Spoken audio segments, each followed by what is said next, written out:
नमस्कार ये बना वीडियो के साथ आज की इस वीडियो का हमारा विषय है समाजशास्त्र यानी सोशोलॉजी, जिसमें मैं आपको चैप्टर नंबर बताने वाला हूँ 7। इस चैप्टर का नाम है परियोजना कार्य करने के लिए सुझाव। ठीक है, तो ये जो चैप्टर है इसके अकॉर्डिंग मैं आपको कुछ ऐसा बताऊंगा जो आपको एग्जाम में देखने को मिलते हैं, और साथ ही आपको जो चैप्टर है इसको भी रीड करने में हेल्प होगी, जिससे आप पता लगा पाएंगे कि इस चैप्टर में क्या बताया गया है, क्या पूछा गया है। ठीक है, तो आपका दो बेनिफिट इसमें होने वाला है। पहला तो आपको क्वेश्चन आंसर के नोट्स मिलने वाले हैं, दूसरा आपका ये चैप्टर है रीड होने वाला है। ठीक है, तो चलिए फिर स्टार्ट करते हैं।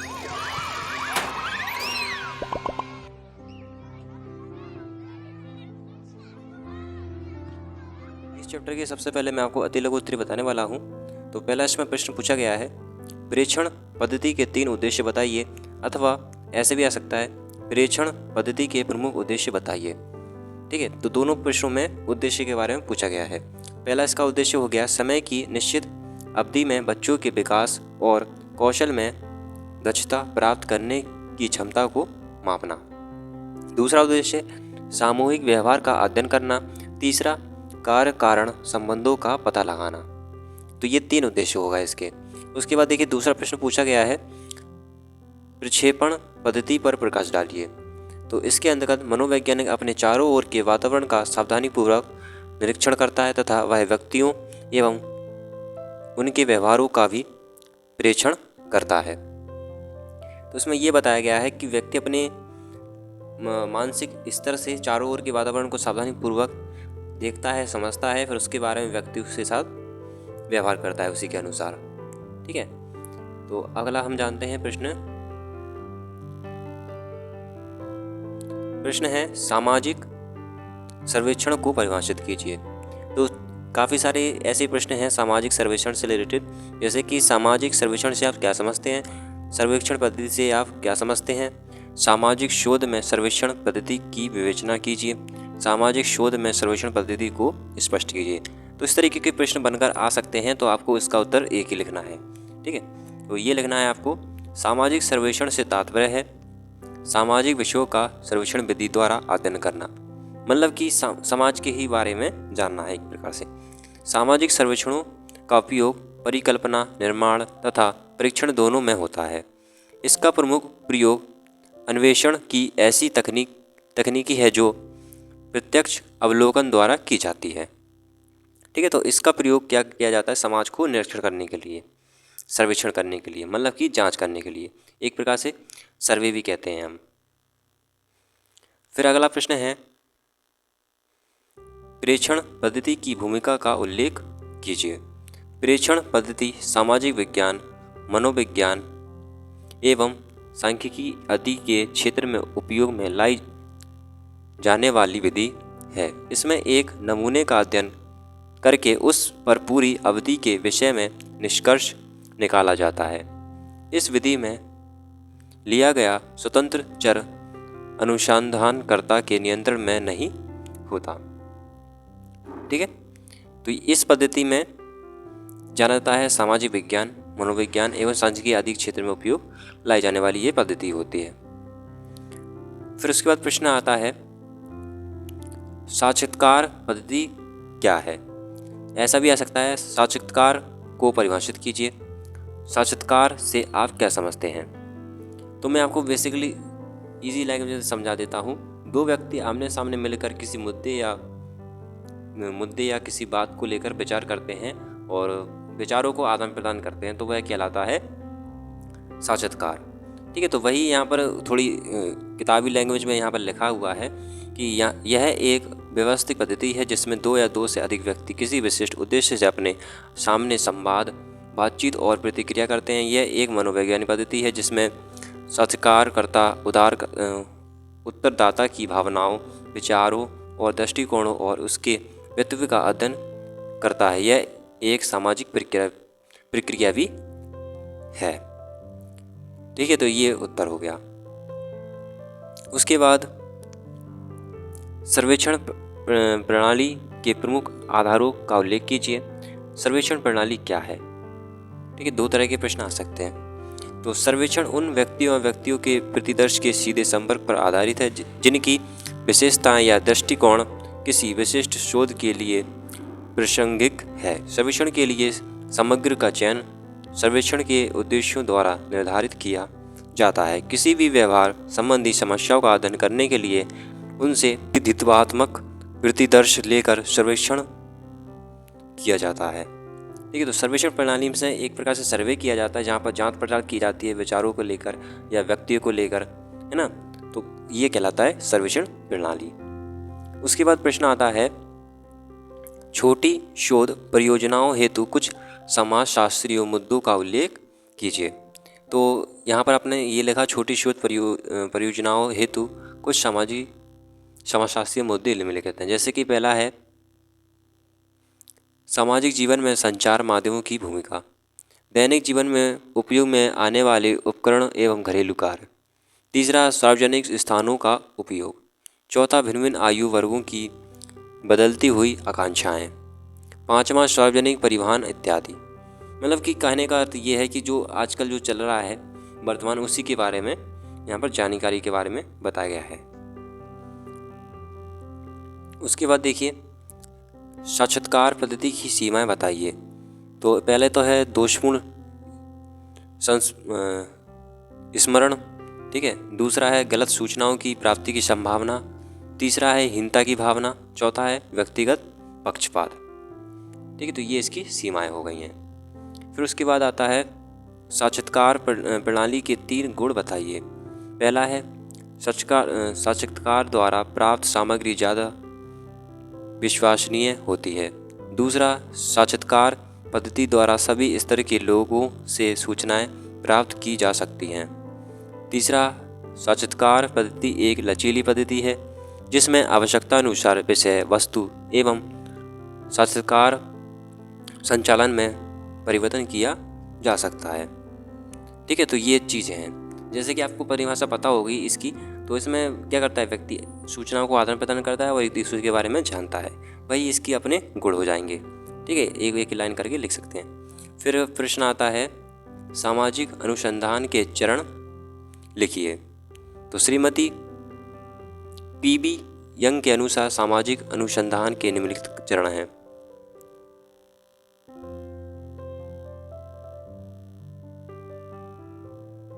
पहला चरण है काम चलाऊ उपकल्पना का निर्माण। दूसरा, तथ्यों का अवलोकन, संकलन एवं लेखन। तीसरा, लिखित तथ्यों, प्रणालियों या अनुक्रमों का वर्गीकरण। चौथा, वैज्ञानिक सामान्यीकरण। ठीक है, तो ये इसके वो हो गए हैं चरण। अब देखिए, मैं आपको लघु उत्तरीय बताने वाला हूँ, तो मैं आपको प्रश्न बार बार रिपीट नहीं करूँगा।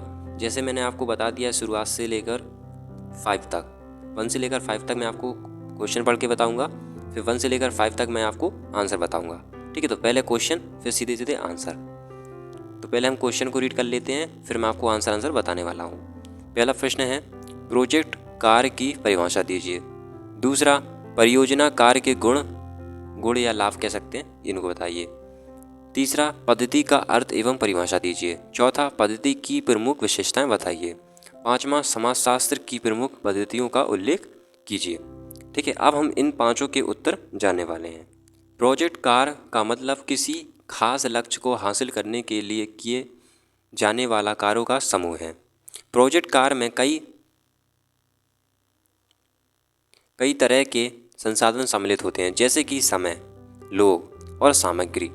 प्रोजेक्ट कार्य को पूरा करने के लिए आमतौर पर एक तय समय सीमा तय की जाती है। ठीक है, अब प्रोजेक्ट कार्य की कुछ विशेषताएं हैं, जैसे कि प्रोजेक्ट कार्य में पूरे काम को छोटे छोटे कामों में बांटा जाता है और उनका समयबद्ध क्रम बनाया जाता है। प्रोजेक्ट कार्य जरिए कई तरह के कौशल और भाषा प्रणालियों का अभ्यास किया जाता है। तो प्रोजेक्ट कार्य व्यापार, विज्ञान या इंजीनियरिंग के क्षेत्र में किया जाता है। ठीक है, ये इसकी विशेषताएं हैं। प्रोजेक्ट कार्य का आउटपुट आमतौर पर कोई अनूठा उत्पाद, सेवा या परिणाम होता है। प्रोजेक्ट कार्य को अल्पकालिक या दीर्घकालिक किया जा सकता है। प्रोजेक्ट कार्य को पूरा करने के लिए हितधारकों की भागीदारी जरूरी होती है। ठीक है, तो ये होता है प्रोजेक्ट कार्य। तो बेसिकली मैं आपको अपनी लैंग्वेज में बताना चाहूँगा, प्रोजेक्ट कार्य वो होता है, मतलब एक हम कार्य को तैयार करने के लिए स्टेप बाय स्टेप उसके हम वो बना लेते हैं, चरण बना लेते हैं एक प्रकार से, ठीक है। जैसे कि लाइक सिलेबस हुआ स्कूल का, तो उसमें हमें समय का एक दिया जाता है टीचर को कि इतने समय में इस चैप्टर को कंप्लीट करना है, ठीक है। तो वो मंथ में होता है या हफ्ते में होता है, तो एक प्रकार से एक प्रोजेक्ट दे दिया जाता है। ये इंजीनियर को भी एक प्रोजेक्ट दिया जाता है कि इस बिल्डिंग को इतने समय में खड़ी करना है, तो ये कहलाता है एक प्रोजेक्ट कार्य। आई होप कि आप समझ चुके होंगे। अब हम जानने वाले हैं अगला प्रश्न, परियोजना कार्य के गुण। तो परियोजना में पूरे काम को छोटे छोटे कामों में बांटा जाता है। परियोजना प्रबंधन से जटिल काम आसान हो जाता है। परियोजना प्रबंधन से गुणवत्ता की पहचान, प्रावधान और नियंत्रण करने में मदद मिलती है। परियोजना का उद्देश्य संगठन के लाभों में वृद्धि करना होता है। परियोजना प्रबंधन और लेखांकन से परियोजनाओं की योजना, निष्पादन और विश्लेषण में मदद मिलती है, ठीक है। अब इसकी हमने ये तो जान ली है, गुण थे ये, ठीक है। अब इसकी कुछ विशेषताएं हैं, ये रही। परियोजना का स्वामी निजी या सार्वजनिक क्षेत्र का हो सकता है। परियोजना के लिए वित्तीय मूल्यांकन किया जाता है। परियोजना के लिए अनुबंध बनाया जाता है। परियोजना के लिए बजट बनाया जाता है। परियोजना के लिए समयबद्ध कार्यक्रम बनाया जाता है, ठीक है। तो ये कहलाता है परियोजना। किसी कार्य को करने से पहले योजना बना लेना, वही कहलाता है परियोजना, ठीक है। सिंपल सी परिभाषा। उसके बाद हम जानने वाले हैं पद्धति। ये प्रश्न आया था ना, तो पद्धति शब्द के कई मतलब हो सकते हैं। पद्धति का मतलब होता है किसी काम को करने का तरीका या ढंग। पद्धति का मतलब किसी काम को करने का विधि विधान। पद्धति का मतलब किसी काम को करने का नियम। तो मतलब ये पद्धति को हम कई मतलब निकाल सकते हैं पद्धति को, ठीक है। जैसे कि इसका पहला मतलब निकलता है तरीका या ढंग या नियम या प्रणाली। तो ये इतने सारे मतलब होते हैं पद्धति के, जिसमें पूछा था पद्धति का अर्थ, ठीक है। तो ये होता है, इतने सारे इसमें अर्थ दिए हुए हैं। अब यहाँ पर हम थोड़ा और जानते हैं आगे। किसी काम को करने का तरीका या प्रणाली पद्धति की कुछ विशेषताएं हैं, ठीक है। वो तो हमने परिभाषा जान ली है पद्धति की जितनी भी थी। तो ये परिभाषा ही है एक प्रकार से छोटी छोटी, ठीक है। ये आपको दिख रहा है ना, ये परिभाषा है एक प्रकार से छोटी छोटी, लाइन बाई लाइन से। तो जो आपको सिंपल लगे वो आप लिख सकते हैं। फिर उसके बाद हम यहाँ पर आ जाते हैं इसकी विशेषताएं। पद्धति व्यवस्थित और तार्किक होती है। पद्धति में अनुभव सिद्ध अध्ययन को महत्व दिया जाता है। पद्धति में तर्कशास्त्र का इस्तेमाल किया जाता है। पद्धति में सिद्धांतों का निर्माण किया जाता है। पद्धति में अवलोकन और प्रयोग के जरिए सवालों की जांच की जाती है। कि हम कुछ उदाहरण जान लेते हैं, जैसे कि SI पद्धति यानी इंटरनेशनल सिस्टम ऑफ यूनिट्स वैज्ञानिक पद्धति।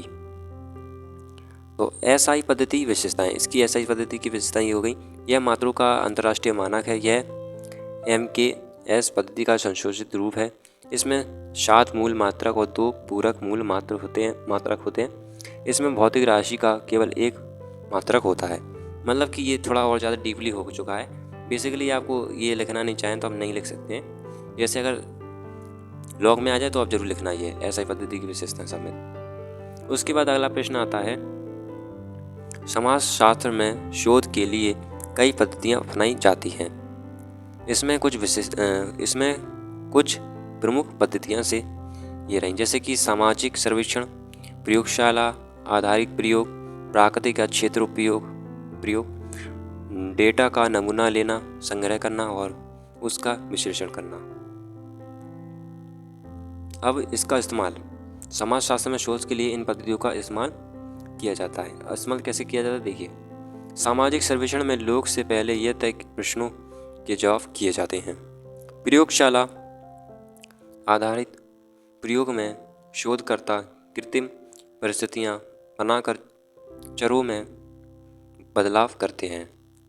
तीसरा है प्राकृतिक या क्षेत्र प्रयोग में शोधकर्ता बिना हस्तक्षेप के जानकारी इकट्ठा करते हैं। चौथा है शोध प्रक्रिया में डेटा का नमूना लेना, संग्रह करना और उसका विश्लेषण करना शामिल है, ठीक है। तो ये इसकी हो गई हैं इस्तेमाल कैसे करते हैं। तो ये अपना प्रश्न भी हो गया है। मैंने आपको प्रश्न बताए थे, उन सभी के उत्तर मैंने आपको बता दिए हैं। अब मैं आपको बाकी के जितने बचे हैं उन सभी के आंसर बता देता हूँ। उससे पहले मैं आपको प्रश्न पढ़ के बता देता हूँ जितने बचे हुए हैं। जैसे कि यहाँ पर लिखा हुआ है 6 वाला, सामाजिक सर्वेक्षण किसे कहते हैं, इसके प्रमुख उद्देश्य बताइए। साक्षात्कार पद्धति के प्रमुख लाभ बताइए। साक्षात्कार पद्धति को समझाइए तथा इसके गुण एवं दोषों का उल्लेख कीजिए। या ऐसे भी आ सकता है ये, साक्षात्कार किसे कहते हैं, इसके गुणों एवं दोषों की चर्चा कीजिए। फिर उसके बाद अगला प्रश्न है, सर्वेक्षण विधि क्या है, सामाजिक शोध में इसके महत्व की विवेचना कीजिए। फिर अगला प्रश्न, सामाजिक अनुसंधान की प्रविधि के रूप में साक्षात्कार का उद्देश्य बताइए। फिर साक्षात्कार के गुणों का वर्णन कीजिए और फिर परियोजना कार्य के उद्देश्य को स्पष्ट कीजिए। फिर लास्ट है, सर्वेक्षण प्रणाली को स्पष्ट कीजिए। तो ये हमें लघु में पूछा गया है, तो उसके हिसाब से हमें लिखना होगा। चलिए फिर मैं आपको बता देता हूँ। ठीक है, तो इसका ये रहा उत्तर 7वां वाला।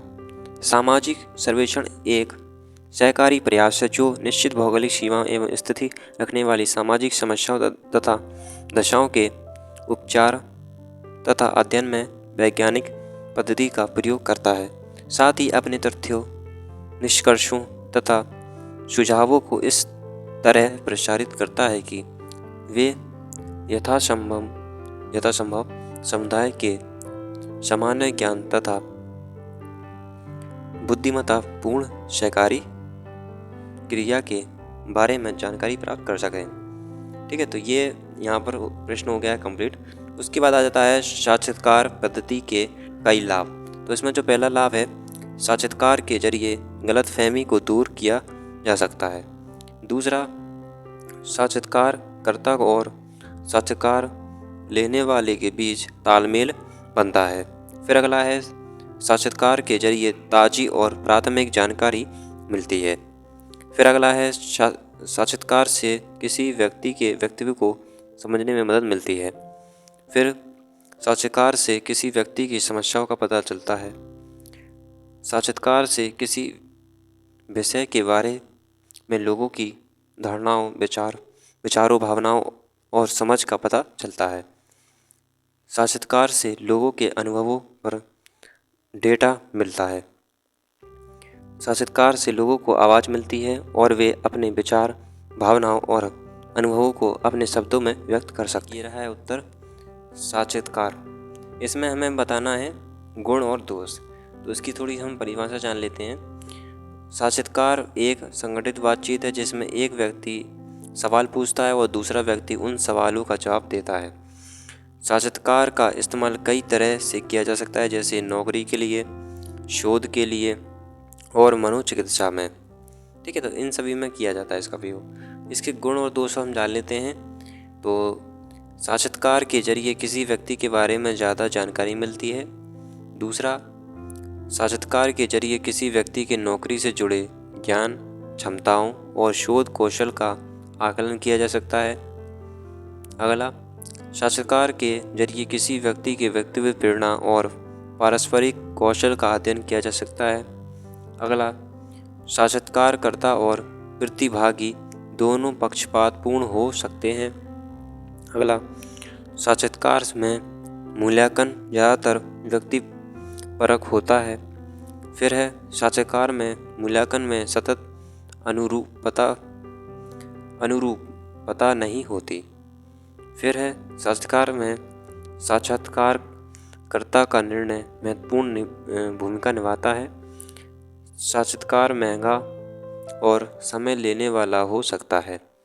तो मैंने कई इसके गुण और दोष बताए हुए हैं, तो इसमें आपको कुछ एक दो भूल भी जाते हैं तो भी कोई बात नहीं है।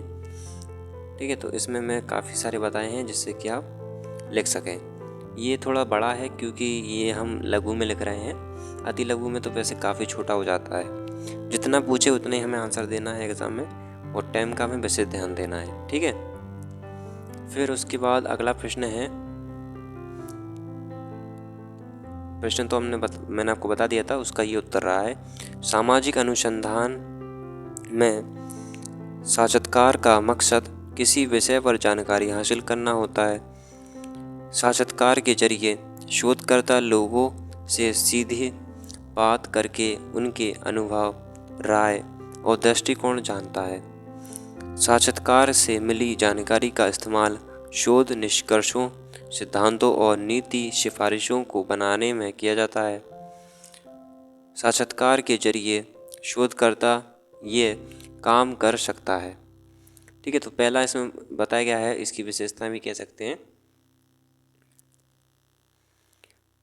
मौजूदा सिद्धांतों और अवधारणाओं की जांच करना, मानव व्यवहार और निर्णय लेने की जटिलताओं को समझना, लोगों के अनुभवों, राय और दृष्टिकोणों को जानना, लोगों की शारीरिक भाषा से यह अनुमान लगाना कि वह कुछ छिपाने की कोशिश कर रहे हैं या नहीं। ठीक है, तो इन सभी चीज़ों का ज्ञान कर सकते हैं। फिर उसके बाद यहाँ पर एक और प्रश्न आया था, साक्षात्कार के गुण। तो ये फिर वही प्रश्न रिपीट हो चुका है, ये मैंने आपको बता चुका हूँ। ठीक है, तो जिसमें व्यक्ति आमने सामने बात कर सकते हैं और एक दूसरे के बारे में जानकारी प्राप्त कर सकते हैं। तो ये सारी विशेषताएं हैं। ठीक है, देख लीजिए। तो अपना ये प्रश्न भी कंप्लीट हो जाता है। फिर अगला प्रश्न आ जाता है परियोजना के उद्देश्य। तो परियोजना के अंत में पाने वाले विशिष्ट और मापनीय परिणाम होते हैं। ये परिणाम परियोजनाओं के व्यावसायिक लक्षणों को पाने के लिए पूरे किए जाते हैं। परियोजना के उद्देश्य परियोजना प्रबंधन का अहम हिस्सा होता है। इसके उद्देश्य देखिए, पहला उद्देश्य है परियोजना के उद्देश्य परियोजना के मानदंडों तक ही सीमित होने चाहिए। परियोजना के उद्देश्य प्राप्त करने योग्य, समयबद्ध और विशिष्ट होने चाहिए। परियोजना के उद्देश्य को अक्सर उद्देश्य कथन में लिखा जाता है। परियोजना के उद्देश्य को पूरा करने के लिए मापनीय मानदंड और मुख्य प्रदर्शन संकेतक का इस्तेमाल किया जाता है।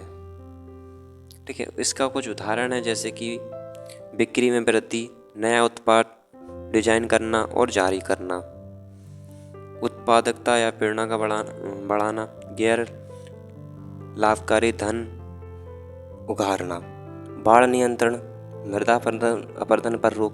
ठीक है, तो ये इसके क्या हो गए हैं, उदाहरण हो गए हैं, जिससे कि आप परियोजना के बारे में समझ सकें कि परियोजना होता क्या है। किसी भी कार्य को करने से पहले जो हम योजना तैयार करते हैं जिससे उस कार्य में वृद्धि हो सके, उसकी बिक्री बढ़ सके, या फिर कह सकते हैं उत्पाद बढ़ सके ना कहीं उसमें जो भी हम कार्य कर रहे हैं उसमें कहीं ना कहीं बढ़ोतरी हो, तो वह कहलाता है परियोजना। अब अपना जो अगला प्रश्न बचा हुआ है सर्वेक्षण। ठीक है, इसमें हमने अति लघु में जाना था और मैं आपको सिंपल में शॉर्ट में बता भी दिया था सर्वेक्षण होता क्या है। तो इसमें हम थोड़ा डिटेल में जान लेंगे। तो सर्वेक्षण को हम बोलते हैं सर्वे। ठीक है, तो उस कलात्मक विज्ञान को कहते हैं जिसमें पृथ्वी की सतह पर स्थित बिंदुओं का समुचित माप लेकर किसी पैमाने पर आलेखन करके उसकी सापेक्ष, क्षैतिज और ऊर्ध्व दूरियों का कागज या दूसरे माध्यम पर सही ज्ञान कराया जा सके। इस प्रकार का अंकित माध्यम लेखाचित्र या मानचित्र कहलाता है। ठीक है, तो सर्वेक्षण के द्वारा जो हमें जानकारी प्राप्त हो जाती हैं उनका हम आकलन करने लगते हैं और मापन करने लगते हैं किसी भी क्षेत्र के बारे में या कार्य के बारे में। ठीक है, तो वह कहलाता है। और इसके बाद हमारा जो है प्रश्न भी कंप्लीट हो जाते हैं और यहाँ पर उत्तर भी मैंने आपको सारे बता दिए हैं। अगर आप कोई भी डाउट हो आपको तो एक बार रिपीट भी कर लें। ठीक है, तो फिर आप कमेंट भी कर दें जो भी आपको डाउट रहता है। और यहाँ पर मैंने आपको कुछ शब्द समझाने की कोशिश की है। समझ कर आप लिखेंगे तो बेस्ट लिख पाएंगे, अगर आप रट के लिखेंगे तो फिर कुछ समय बाद भूल जाएंगे। ठीक है, तो वीडियो को अच्छी लगे तो लाइक कर देना और साथ ही चैनल को सब्सक्राइब कर देना। मिलते हैं ऐसी अगली वीडियो में।